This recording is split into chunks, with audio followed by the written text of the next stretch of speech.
نیچے رفع دین کیا, اوپر رفع دین نہیں کیا. میں نے کہا مولانا آپ نے نیچے رفع دین کیا, اوپر نہیں کیا, آپ کی کون سی نماز ٹھیک ہے, نیچے والی ٹھیک ہے اوپر والی ٹھیک ہے؟ کہتے ہیں دونوں ہی ٹھیک ہے. میں نے کہا دونوں کس طرح ٹھیک ہو سکتی ہے, دونوں کس طرح ٹھیک ہو سکتی ہے؟ ابھی دیکھو نا, رات ہے, کوئی کہتا ہے رات بھی ہے, دن بھی ہے, صبح بھی ہے, شام بھی ہے, اندھیرا بھی ہے, روشنی بھی ہے, اندھا بھی ہے, دیکھنے والا بھی ہے. ہم کہتے ہیں دونوں ٹھیک ہے. دونوں ٹھیک نہیں ہو سکتے, ایک ٹھیک ہوگا. میں نے کہا مولانا یہ بات بتلائیں آپ نے رفع دین کیوں کیا ہے؟ مجھے کہتے ہیں یار رات کو ہم عدم رفع دین کی حدیثیں تلاش کر رہے تھے, ہم عدم رفع دین کی حدیثیں تلاش کر رہے تھے, عدم رفع دین کی حدیث ہی کوئی نہیں ملی, ساری کی ساری حدیثیں رفع دین کی ملی ہیں. اور میں پریشان ہوں, میں سوچتا ہوں کل اللہ تبارک و تعالیٰ کہیں گے کہ نبی نے رفع دین کے ساتھ نمازیں پڑھی, تم نے بغیر رفع دین کے نمازیں پڑھی, جاؤ تمہاری کوئی نماز قبول نہیں ہے. میں اللہ سے کہوں گا اللہ یہ ہماری سنتیں ہی تو قبول فرما لے. میں نے کہا مولانا یہ بڑا عجیب سا مسئلہ ہے, یہ بڑا عجیب سا مسئلہ ہے کہ آپ نے تو رفع دین شروع کر دیا. مجھے کہتے ہیں کہ میں آج کے بعد ہمیشہ فجر کی سنتوں میں رفع دین کیا کروں گا. میں بڑا پریشان. وہاں سے میں کراچی چلا گیا. کراچی ایک بہت بڑے عالم دین ہیں, حنفی عالم دین ہیں, مولانا ضیاء الدین شاہ میرے بڑے بھائی ہیں, مخزن العلم والادب کتاب لکھی, بہت بڑے علماء میں سے. ان کے پاس ایک بندہ آیا طلاق ثلاثہ کے سلسلے میں. طلاق ثلاثہ کوئی کیا کہتے ہیں آپ سمجھتے ہیں؟ 3 طلاقیں ایک محفل کے اندر 3 طلاقیں دی جائیں. اہل حدیث کا مسلک قرآن اور حدیث کے مطابق یہ ہے جو ایک محفل کے اندر 3 طلاقیں دے وہ کتنی ہوتی ہیں؟ 1 ہوتی. اٹھاؤ بخاری, اٹھاؤ مسلم شریف. کان الطلاق علی عہد رسول اللہ صلی اللہ علیہ وسلم, رسول اللہ کے زمانے میں طلاق 3 طلاقیں 1, ابوبکر صدیق کے زمانے میں 3 طلاقیں 1, عمر فاروق کے زمانہ میں 2 سال تک 3 طلاقیں 1. یہ رسول اللہ کے زمانے میں اجماع ہے 3 طلاقیں 1 ہوتی تھی. قرآن اٹھاؤ اسی موقف کی تائید کرتا ہے, حدیث اٹھاؤ اسی موقف کی تائید کرتا ہے. ایک شخص مولانا کے پاس آیا, کہنے لگا مولانا میں نے اپنی بیوی کو 3 طلاقیں دے دی ہیں, آپ مجھے مسئلہ بتائیں. مولانا کہنے لگے جاؤ تمہاری طلاق ہوگی ہے, رجوع کی کوئی صورت موجود نہیں.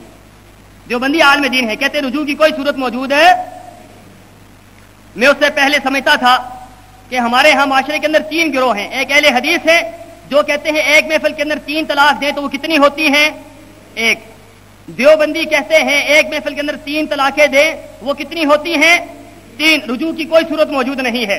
بریلوی کہتے ہیں ایک محفل کے اندر 3 طلاق دیں 3 ہی ہوتی ہے لیکن حلالے کے ساتھ رجوع ہو سکتا ہے. بریلوی کیا کرتے ہیں؟ حلالے کا مشورہ دیتے ہیں. دیوبندی حلالے کا مشورہ نہیں دیتے.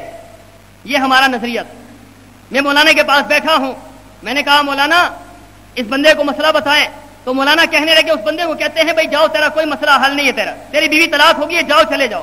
اس نے کہا مولانا میرے چھوٹے چھوٹے بچے ہیں, خدا را میرے حال پہ رحم کریں. تو مولانا نے اس کو مشورہ دیا, دیوبندی عالم دین بھائی وہ مجھے اس کو کہتے ہیں بھائی جاؤ جا کر حلالہ کروا لو, جاؤ جا کر کیا کرو, حلالہ کروا لو. میں نے فوری طور پر کہا, میں نے کہا مولانا اس کو حلالے کا مشورہ دے رہے ہیں آپ کو پتہ نہیں ہے حدیث ہے رسول اللہ صلی اللہ علیہ وسلم کے, اللہ نے حلالہ کرنے والے کروانے والے پر لعنت بھیجی ہے. حلالہ کرنے والا بھی ملعون ہے, کروانے والا بھی ملعون ہے. آپ یہ کام کروا رہے ہیں. مولانا مجھے کہنے لگے بھائی تمہاری بات ٹھیک ہے, حلالہ کرنے والا کروانے والا دونوں ملعون ہیں, لعنت تو پڑتی رہے گی لیکن بیوی تو حلال ہو جائے گی نا, لعنت بھی ہو جائے گی بیوی بھی حلال ہو جائے گی. میں نے کہا یہ نیا مذہب نکلا ہے, یہ نیا مذہب نکلا ہے, ہیلا ہے, ہیلا ہیلا جس کو کہتے ہیں ہیلا. ہاں اے ہیلا, کتاب الہیل آپ نے پڑھی بخاری کے اندر, ہیلا کتاب الہیلا, ہیلا کہتے ہیں. ایک بندے نے اندر سے سامان نکالا, ہاں ایک نے باہر سے اٹھا کر گدے پر رکھ دیا, ایک نے اندر سے نکالا, ایک نے باہر سے اٹھا کر لے گیا. کہتے ہیں دونوں پہ حد نہیں لگے گی, دونوں پر حد نہیں لگے گی. کیوں نہیں لگے گی؟ کہنے لگے جس نے اندر سے نکالا ہے وہ اٹھا کر نہیں لے کر گیا, جس نے اٹھایا ہے اس نے اندر سے نہیں نکالا, لہذا دونوں بری. عجیب ہیلے ہیں, عجیب ہیلے ہیں, یہ عجیب معاملہ ہے, سمجھ نہیں آتی یہ کون سا مذہب ہے. تو مولانا کہنے لگے بھائی بات یہ ہے کہ لعنت تو ہو جائے گی لیکن بیوی حلال ہو جائے گی. میں نے مولانا سے کہا, میں نے کہا خدا را اس طرح نہ کریں, آپ اس کو کسی اہل حدیث عالم دین کے پاس بھیج دیں, وہ اس کو فتویٰ دیں گے بیوی حلال ہو جائے گی. مجھے کہتے ہیں اہل حدیث کے پاس نہیں بھیجنا. میں نے کہا کیوں نہیں بھیجنا؟ کہنے لگے اس لیے نہیں بھیجنا, مولانا مفتی ولی حسن ٹونکی صاحب مفتی اعظم پاکستان گزرے ہیں, بہت بڑے عالم دین تھے, وہ گزرے ہیں. کہنے لگے ہم مولانا کے پاس بیٹھے ہوئے حدیث پڑھ رہے تھے. مولانا نے کہا میرا کوئی شاگرد مرزائی ہو جائے مجھے دکھ نہیں ہوتا, بریلوی ہو جائے دکھ نہیں ہوتا, شیعہ ہو جائے دکھ نہیں ہوتا, اہل حدیث ہو جائے بڑا دکھ ہوتا. ہم نے پوچھا جی وہ کیوں؟ کہنے لگے جو مرزائی ہو جائے مرزا قادیانی کے پیچھے لگ جاتا ہے, اس کو وہاں سے فرصت نہیں ملتی قادیانی سے. جو بریلوی ہو جائے اسے کھانے کھلانے سے فرصت نہیں ملتی, وہ حلوہ کھاتا رہتا ہے. جو شیعہ ہو جائے وہ پیٹنے پٹانے سے فرصت نہیں ملتی، اور کہنے لگے جو اہل حدیث ہو جائے اسے ہم دیوبندیوں سے فرصت نہیں ملتی، وہ ہمارے پیچھے لگ جاتا ہے۔ میں نے کہا مولانا ایسی باتیں نہ کریں، خدا را اس کو آپ بھیج دیں حدیثوں کے پاس، مسئلہ حل ہو جائے گا۔ مولانا نے کہا حدیثوں کے پاس نہیں بھیجنا۔ تبلیغی جماعت کے ایک بندے کو بلا کر مسجد کے کمرے کے اندر حلالہ نکلوایا، اور اگلے دن بیوی دوسرے بندے کے حوالے کر دی، تمہاری بیوی تم پر حلال ہو چکی۔ اس واقعے نے مجھے ہلا کر رکھ دی۔ میں نے کہا ظاہری طور پر اور ہے، باطنی طور پر اور ہے۔ ظاہری طور پر کچھ اور فتوے دیتے ہیں، باطنی طور پر کچھ اور عمل کرتے ہیں۔ میں نے کہا یہ کون سا مذہب ہے؟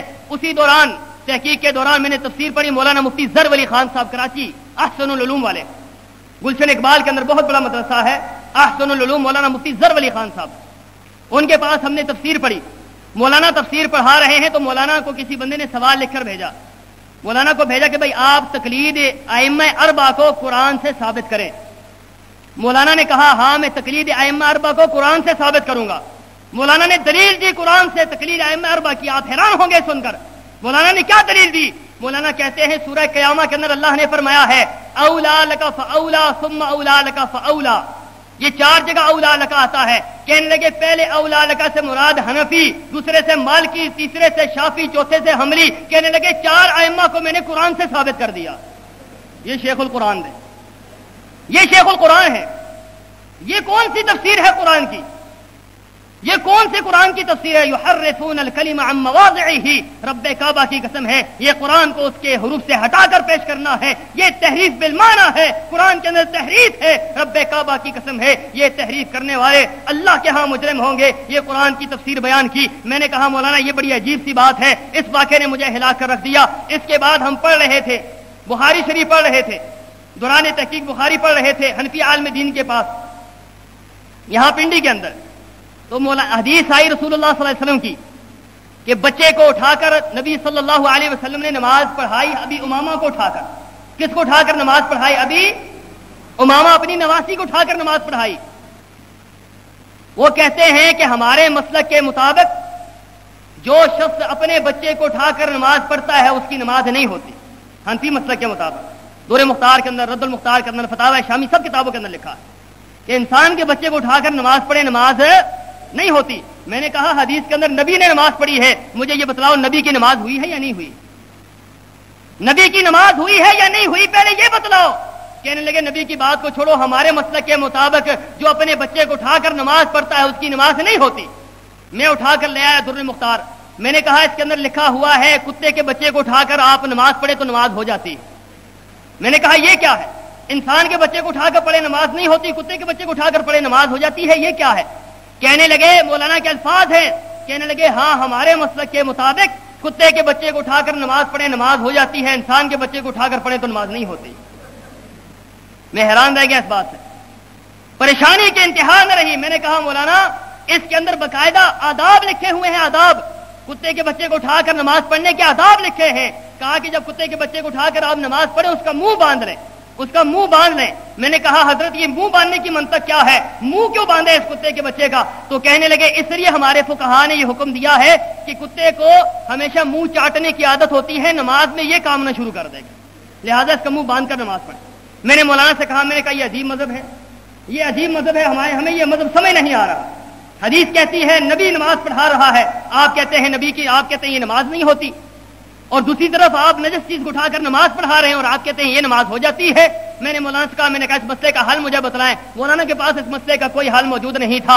اسی طریقے سے بے شمار معاملات پیش آئے، بہت زیادہ باتیں ہوئی، ادھر جاتے اہل حدیثوں کے پاس، ادھر جاتے دیوبندی حضرات کے پاس، ادھر سے تحقیق کر کے ادھر آتے، ادھر سے تحقیق کر کے ادھر جاتے۔ جب اہل حدیث علماء کے پاس آتے یہ دلائل کا انبار لگا دیتے، یہ رسول اللہ کی حدیث ہے، یہ رسول اللہ کی حدیث ہے، یہ رسول اللہ کی حدیث ہے۔ جب ادھر جاتے وہ کہتے ہمارے امام کی بات ہے، ہمارے امام نے جو کچھ کہا وہی ٹھیک ہے، جو ہمارے امام صاحب نے حکم دیا وہی ٹھیک ہے۔ یہاں تک کہ 4 سال میں تحقیق کرتا رہا، 4 سال تحقیق کے بعد آج سے 11 سال پہلے اللہ نے مجھ پر کرم کیا اور میں اہل حدیث ہوا۔ انور شاہ کشمیری کے گھرانے کے اندر میں پہلا اہل حدیث تھا جو آج سے 11 سال پہلے ہوا، اور آج انور شاہ کشمیری رحمت اللہ علیہ کے گھرانے کے 30 گھرانے الحمدللہ اہل حدیث ہو چکے ہیں۔ الحمدللہ 30 گھرانے اہل حدیث ہیں، اور انشاءاللہ وہ وقت دور نہیں کہ ساری کائنات کے اندر مسلک اہل حدیث پھیلے گا انشاءاللہ۔ کیوں؟ اس لیے کہ یہ مسلک حق ہے، یہی مسلک سچ ہے. خدا کی قسم ہے اس مسلک کے اندر آؤ پتہ چلتا ہے کس قدر اس کے اندر اللہ نے سکون رکھا ہوا ہے. علامہ احسان اللہ ظہیر رحمۃ اللہ علیہ فرمایا کرتے تھے یہ صدی اہل حدیث کی صدی ہے. میں ساتھ یہ بات کہتا ہوں زندگی اہل حدیث کی زندگی. زندگی کس کی ہے؟ اہل حدیث کی زندگی ہے. جینا اہل حدیث کا جینا ہے, مرنا اہل حدیث کا مرنا ہے. خدا کی قسم ہے اگر ہم اہل حدیث نہ ہوتے پتہ نہیں کس دربار کی مٹی چاٹ رہے ہوتے. اگر اہل حدیث نہ ہوتے کس پیر فقیر کے پاؤں میں بیٹھے ہوتے. اگر اہل حدیث نہ ہوتے پتہ نہیں کس کو مشکل کشا حاجت روا مانا ہوتا. اگر اہل حدیث نہ ہوتے تو ہمیں محرم کا پورا مہینہ پیٹ پیٹ کر اپنی کمر زخمی کرنی ہوتی. اگر اہل حدیث نہ ہوتے پتہ نہیں کس امام کی تقلید کر رہے ہوتے. وہ اہل حدیثوں اللہ کا شکر ادا کرو, اللہ نے کتنی بڑی نعمت کا نوازا ہے. ہم رب کے قرآن کے علاوہ نبی کی حدیث کے علاوہ کسی تیسری چیز کو نہیں مانتے ہیں. ہم یہ بات کہتے ہیں زندگی کس کی ہے؟ زندگی کس کی ہے؟ مرنا کس کا ہے؟ جینا کس کا ہے؟ مرنا کس کا ہے؟ رب کعبہ کی قسم ہے اہل حدیث کا جینا بھی فخر کا باعث, اہل حدیث کی موت بھی فخر کا باعث, اہل حدیث کا اٹھنا بھی فخر کا باعث.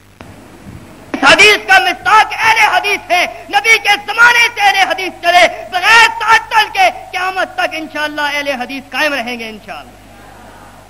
دنیا کا کوئی مذہب نبی کے زمانے سے چلا ہے؟ یہ تقلیدی فرقے ہیں نبی کے زمانے سے چلے ہیں؟ نہیں چلے نبی کے زمانے سے. کوئی کہے کہ نبی کے زمانے سے چلے, اہل حدیث اللہ کے فضل سے نبی کے زمانے سے چلے ہیں, آج بھی موجود ہیں, قیامت تک انشاءاللہ موجود رہیں گے. اور انشاءاللہ العزیز میرے بھائیو یاد رکھو یہ میرے تجربات تھے جو میں نے آپ کے سامنے بیان کیے ہیں. میرا بیان کرنے کا مقصد تفرقہ بازی نہیں ہے, اختلاف نہیں ہے. میرے بیان کرنے کا مقصد کسی کو برا کہنا نہیں ہے. یہ میرے تجربات ہیں, یہ میرے حقائق ہیں, یہ وہ واقعات ہیں جو مجھ پر بیتے ہیں, میں نے آپ کے سامنے رکھے ہیں. آپ سے گزارش ہے خدا را مسلک اہل حدیث کا مطالعہ کرو, تحقیق کرو, ہر بات میں تحقیق کرو. نماز پڑھتے ہو سنت کے مطابق حدیث کے مطابق نماز پڑھو. روزہ رکھتے ہو حدیث کے مطابق سنت کے مطابق روزہ رکھو. حج کرتے ہو حدیث کے مطابق سنت کے مطابق حج کرو. رب کعبہ کی قسم ہے ایک ایک بات حدیث کے مطابق کرو. اللہ دنیا بھی بہتر کرے گا, اللہ آخرت بھی بہتر کرے گا. اور میں اس بات کا یہاں پر اعلان کرتا ہوں انشاءاللہ العزیز یہ یہاں پر یہ جو آپ کے سامنے باغ کھلا ہوا ہے, رستمی صاحب کا باغ جو کھلا ہے, شیخ القرآن کا باغ کھلا ہے, اللہ کے فضل سے یہ بھی صداقت مسلک اہل حدیث کی علامت ہے الحمدللہ.